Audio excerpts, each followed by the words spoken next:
Today's lesson is from the series Reverend Wells started. It's titled Fresh Start.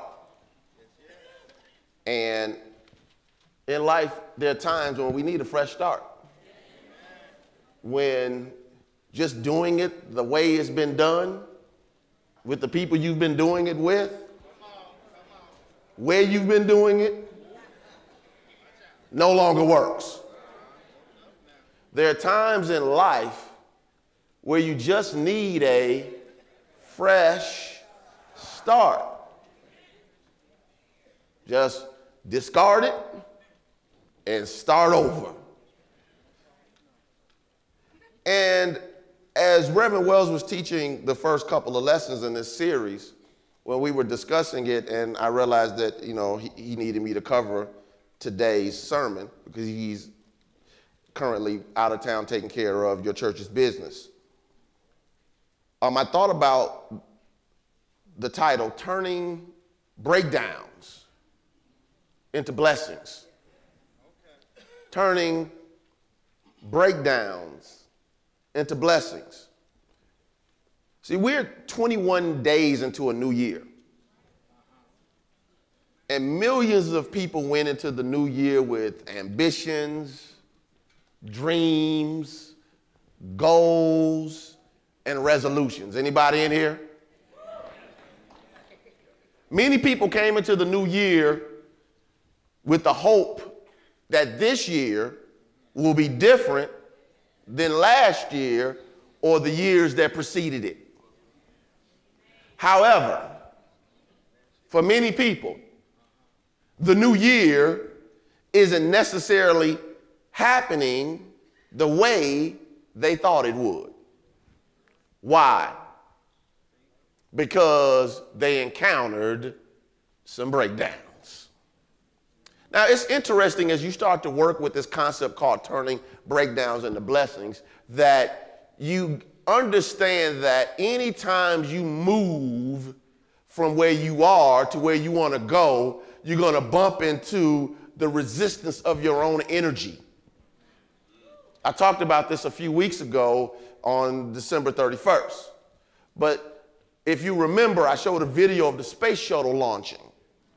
And the reason why I showed that video is because it takes 80% of the fuel that is needed to get that space shuttle into the outer atmosphere. It takes 2 rockets connected to the space shuttle to get the space shuttle out of the atmosphere. And when you are talking about transforming and shifting your life, I'm going to lose weight this year. I'm going to save this money this year. I'm going to fix this marriage this year. I'm going to do this differently at work this year. I'm going to increase my this or that or whatever. You end up realizing that it is really easy to follow, hear me, the path of least resistance. Let me put it another way. It's easy to always be the way you've been. Can we talk plainly? Because we don't get anywhere if we don't talk plainly. There are times when the reason why we don't have what we say we want in life is because we've been sleeping with the enemy. And the enemy is our own thinking, our own behavior, our own ways, our own procrastination, our own laziness. Now, I know that's not good old New Thought talk. But let's keep it real. There are times when we don't recognize the resistance. We just think, Reverend Cook, I changed my mind once and that's it. I don't have to do any more work. But there's nobody who has a rational mind who would believe that you could take one bath and stay clean for a whole lifetime. There's no one with a rational mind that would believe that you can brush your teeth one time and have fresh smelling breath and healthy teeth for a what? A lifetime. And when you show up in class and you learn how to do denials and affirmations in Reverend Boyd's class, she said you got to do that every day. 10 times a day. All day, every day, all day. Why? Because these are tools to shift the way you think, because if you can shift the way you think, you can shift the way you behave. Now, we get 2 affirmations and want the world to change. We hear one sermon, don't even go back to get the CD to listen to it again. And we want the world to change. We don't realize that you're going to bump into not only the resistance of your own thinking and behavior, but hear me, the resistance of conflicting values, needs, and wants of other people. You got to realize that you are not on this planet by yourself. And there are going to be times when you have conflicting needs. I need this, another person needs that. Conflicting values. I believe this is right. Somebody else believes something else is right. I believe this is wrong. Somebody else believes something else is wrong. And what ends up happening many times, or conflicting wants. I want this. Somebody else wants the same thing. There are going to be situations and circumstances where the conditioned beliefs of what it means to be a human being are hitting you right upside your head. This is why in New Thought we drill to you over and over again that you're a spiritual being living in a spiritual universe governed by spiritual law. Why? Because the ways of being human will show up as limitation. Not because it's limiting to be a human being, that's what we've accepted. Because a human being is just spirit expressed. It shows up how we think. Anyway. So, and when we start talking about these breakdowns, you're sometimes going to bump into the resistance of other people. You think you should be ahead. The people that possibly can make those choices think differently. So then you have to make a decision. Who are you going to believe? Choose you this day whom you will serve. Turning breakdowns into blessings. Sometimes the breakdown shows up to show you that you're not ready for the thing you say you want. Oh. See, I keep telling people that if life was a game, then when you step on the court, if your game is weak, you'll be exposed. Hear me. I grew up in South Side, going to the park basketball culture. You didn't want to step on the court if you didn't have some game. You had to earn your right to be on the court with the big boys. If not, they put you, we used to call them the shorty rims. You go over there and play with those shorties. And what that meant was you earned the right to be there because when you get on the court with the big boys, your game can be exposed. You think you're ready, then you put yourself in a position where you're not. But the breakdown is a blessing because the breakdown tells you where you need to work on your game. So when you put yourself in a situation, a circumstance, and you realize, oh, it's some holes in my game. Now I need to start working on my holes. What information do I need? What talents do I need to develop? What gifts are not being tapped? Who am I not communicating with? There are ways for you to understand that part of having breakdowns in life is to show you how to win. But we look at the breakdowns as enemies, and we take it personally. And we take failure personally, and we put it on our backs, and we wear them like badges.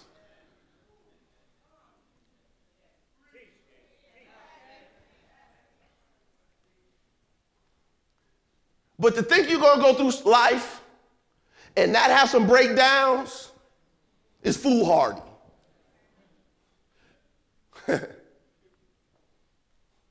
Yes, you're spiritual beings, but one of the things you'll learn in Reverend Boys or whoever's teaching Basic Truth Principles 1, they'll tell you that you are in the process of becoming.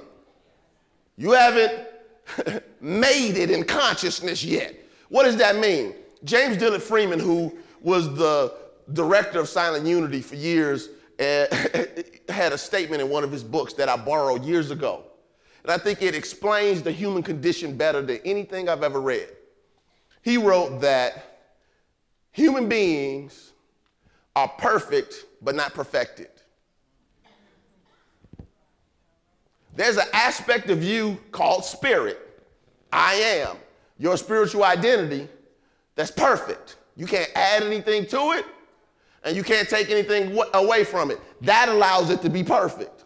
However, the awareness, the consciousness of that perfection evolves.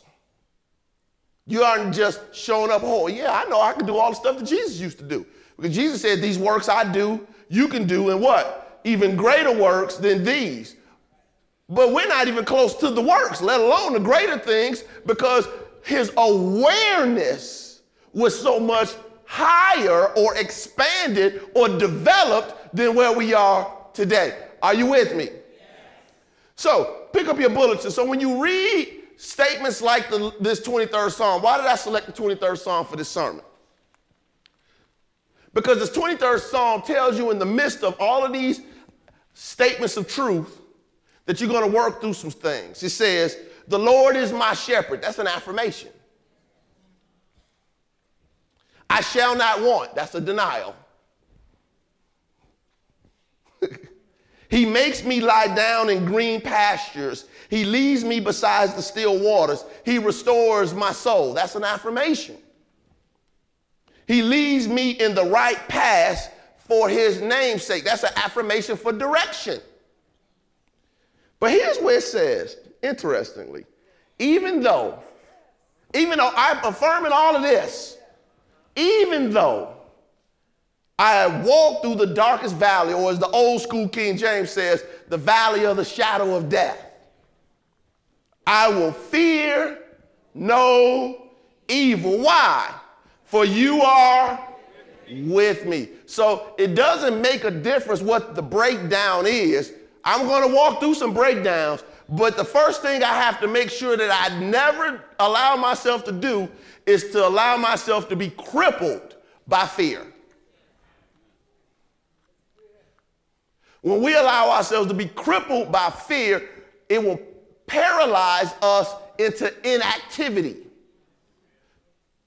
See, Mike Tyson used to have a statement.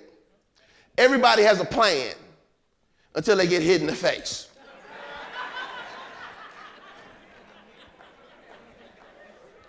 You know, we some good truth students, boy, when stuff is going on right. We some good Christians when life is going well. And then you get punched, metaphorically, in the face. I said yesterday at the new member orientation, how quickly does it take you to recalibrate back to truth? So that's a good question, because the longer it takes you to get back in your truth, the longer it is for you to get the demonstration of that truth. Stuff happens. How long does it take you to get back in alignment with the truth of who you are spiritually? Some people, depending on what it is, can allow somebody to shift their whole life because of anger, fear, frustration, anxiety, or whatever. And I'm saying, learn through practice to pull yourself out of the breakdown by giving a blessing. Now, what is a breakdown? Let me just give you a definition. What is a breakdown? A breakdown is a breaking down, wearing out, or sudden loss of ability to function efficiently. That's all a breakdown is.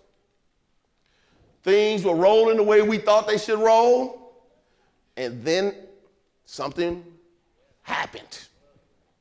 And at that point, there was a loss of ability, and another word for ability is power, to function efficiently. Something happens sometimes that can hurt you at the core of your soul. And it's hard to be efficient in that level of pain. That's a breakdown. Breakdowns happen to everyone. The key is, what do you do once you have the breakdown? Les Brown used to say, if you fall on your back, if you fall down, land on your back rather. Because as long as you can look up, you can what? Yeah. Preparing for the breakdown means that you have developed the consciousness. This is what this 23rd Psalm is telling us. Develop the consciousness so when you have to walk through the valley, you can handle it. Preparing for the valley isn't being negative. You prepare in consciousness by knowing and planning and preparing your consciousness, not for I'm thinking of lack, I'm thinking of being ill. No. It's preparing so your mind can be on bigger things. If you're not prepared for potential financial devastation, your mind is technically never off your money. If you're not prepared to deal with your health issues, technically your mind is never off your health. If you're not prepared mentally and emotionally to deal with kids acting crazy,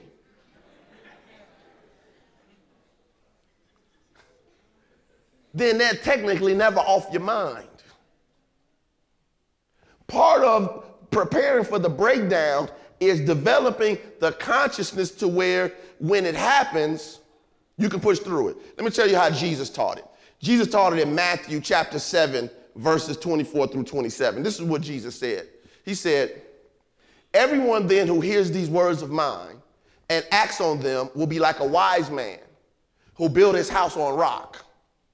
The rain fell, the floods came, and the winds blew and beat on that house, but it did not fall because it had been founded on rock. And everyone who hears these words of mine and does not act on them will be like a foolish man who built his house on sand. The rain fell, and the floods came, and the winds blew and beat against that house, and it fell, and great was its fall. Now here's what's funny. Jesus never said, and you've heard me say this before, Jesus never said if. He never said if. This is a when. He just assumes, he just says the rain fell. Because guess what? Jesus knew rain comes. The floods came. Why? Because Jesus knew floods come. Jesus said the winds blew. Why? Because winds blow. It ain't personal. It's not personal. We take it personally. It's called living. Rains come. Floods come. Winds blow. Welcome to life.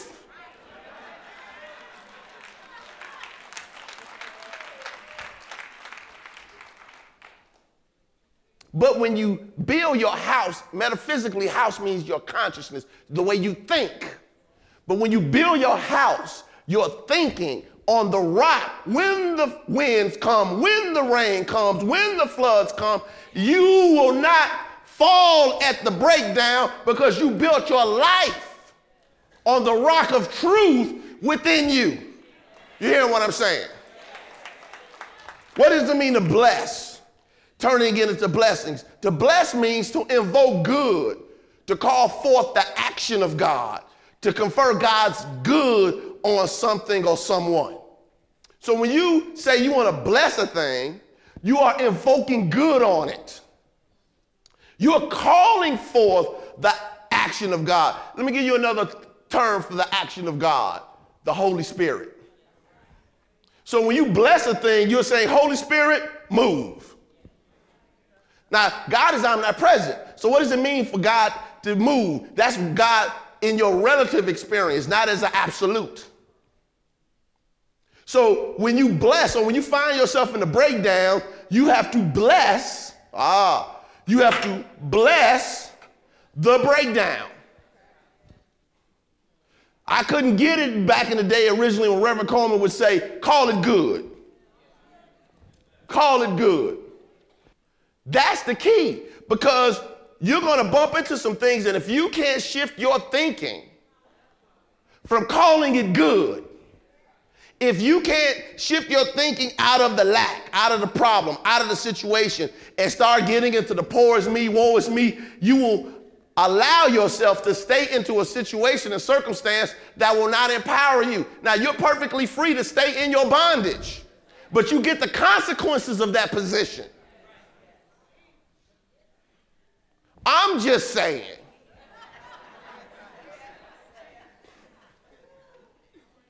Life is lighter when you bless the breakdown.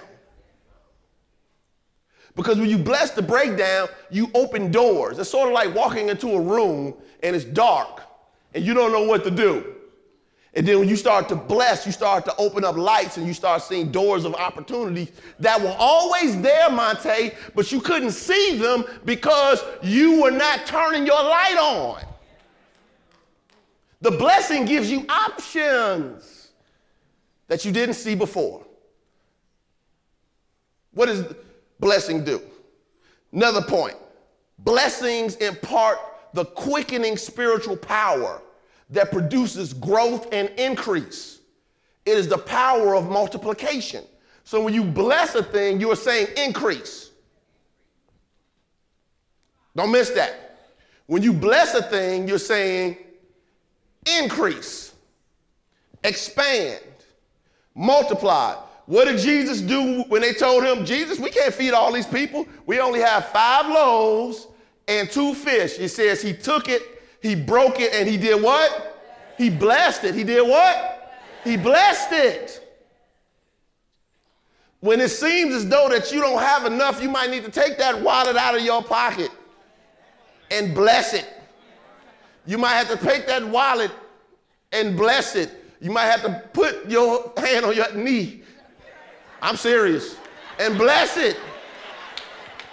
Calling forth the multiplicity of healthy cells in this kneecap. That's the principle, y'all. Don't wait on one of us to show up. The minister's here to lay hands on me. I'm laying hands on myself. Reverend McDowell at the show watching Black Panther. Can't wait till that movie comes out. Blackest movie ever. Anyway, moving on.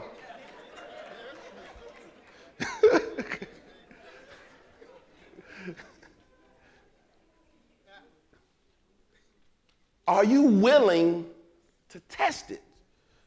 We normally say with Malachi, when it says, put me to the test for tithing. But you realize that that was a principle being taught, not a principle about any specific thing. God is saying to you today, put me to the test. Try it on. See if it works. See if you can activate the quickening spiritual power that's within you. And you activate it by the usage of your words to multiply what is possible. Now, this is not an excuse to be foolish. This is not an excuse not to use wisdom and understanding. In other words, if you want to spend all your money on randomness and then don't have money for the bills, that's okay. All right. You said it, not me. You said it, not me.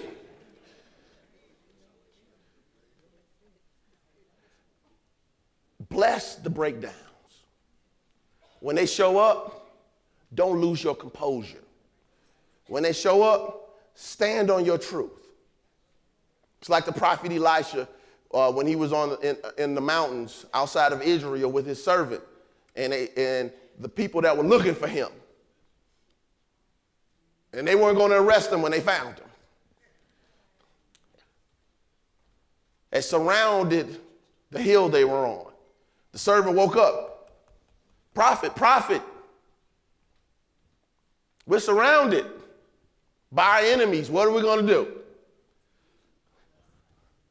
Prophet told the servant, there's more with us than it is with them. Now, I could imagine that servant like 1, 2, and then looking over and seeing all those army soldiers, or soldiers rather. And the prophet said, Lord, open his eyes so he can see.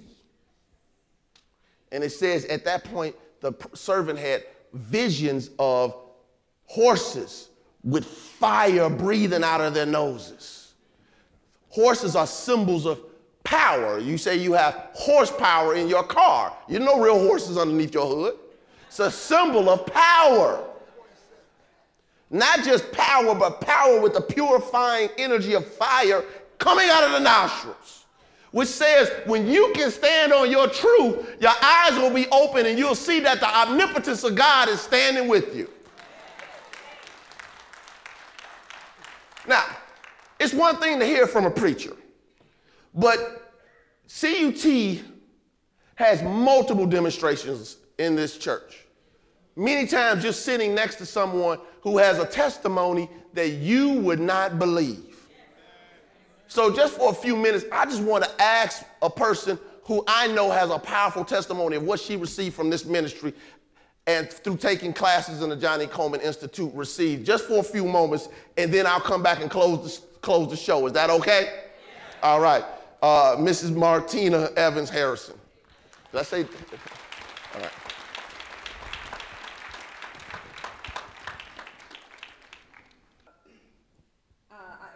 I've been attending this church for several years and taking classes. I guess after listening to you a few minutes ago, the rain fell. And when the rain fell, I was in a situation where I'd worked at a job for several years and needed 2 years to retire. My husband also worked for the same healthcare company. We found out he was losing his job, and when I turned in the budget, I found out that I was losing my job. I was in the mastermind class. We started visualizing what I saw. I never thought I would lose my job because every time I faced a challenge, I always said, I am a nurse. I will always have a job and always be able to take care of my family. That never failed me, ever. During the course of the class, I did 3 things. I applied for the job at the company where I was, another job. I applied for a position in Kentucky and placed my resume on the professional nursing website. 1 month later, I received a call in the midst. Does everybody remember the storm of 2011, February? Yeah? Well, we didn't have any electricity, and when you're a nurse, you have to stay at the hospital. Well, when you're the leader, you stay as an example. My husband and I came home, we made reservations to stay at the hotel, and the phone rang, because I had a landline. Now, on the other end of the line was a hospital in California, and they said, we've been looking for you. We saw you on the professional website, and we were trying to reach you. I said, what are you talking about? My husband said, let's go, let's go. I'm like, hold on.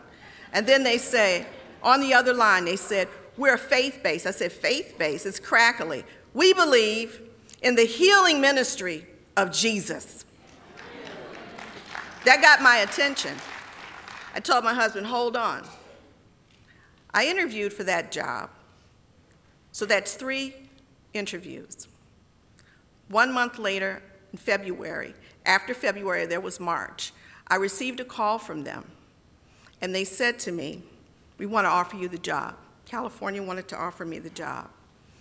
20 minutes later, I said, well, give me some time. I'll let you know on Monday. They're like, well, we want to know now. I said, no, I got to pray on it because I always pray on my decision. But 20 minutes later, the phone rings. I said, these people are rude. They didn't get it. I said, hello? And they said, hi, we're the place in Kentucky that you interviewed for. We apologized, something about the Super Bowl. You would know about that. I don't watch football. And that's why we couldn't get back to you. I'm thinking, well, this is March. So I said, hold on. What I did was, at the time, I said, well, here we go. I had my blessing. I had my miracle. I'm in the JCI class. I'm in the mastermind, and I'm working the principles. I armed myself with my resignation, made an appointment to meet with my boss the following Monday because this was a Friday. Went to her office, waited to see her. She calls me in. Before I could give her my resignation, she says, wait, I want to give you a job offer. We're going to give you a bigger raise, and you can keep those 2 years for your retirement.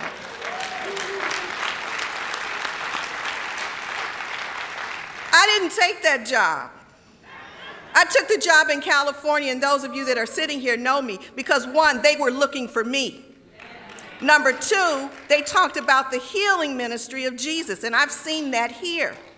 And number three, the salary was my husband's salary, my salary, combined into one salary, not including bonuses.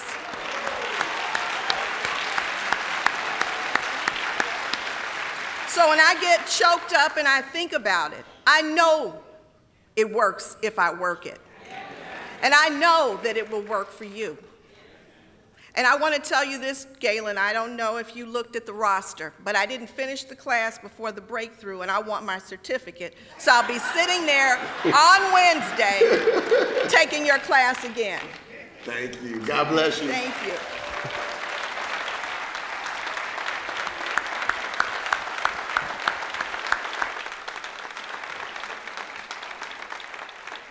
So let's wrap this up. It works if you work it. I have some homework for you. I always give homework. And don't worry about the homework. They'll show it over and over again after service is over. All right? I wanted you to hear from somebody else other than a minister that this stuff works. But you got to stand on the rock when the breakdowns come. So for homework, affirm 3 times every morning and every evening for 21 days. I'm giving you work. My mind, heart, and word, my mind, heart, words, and actions are perfectly aligned with God's grace. I accept my abundant life now.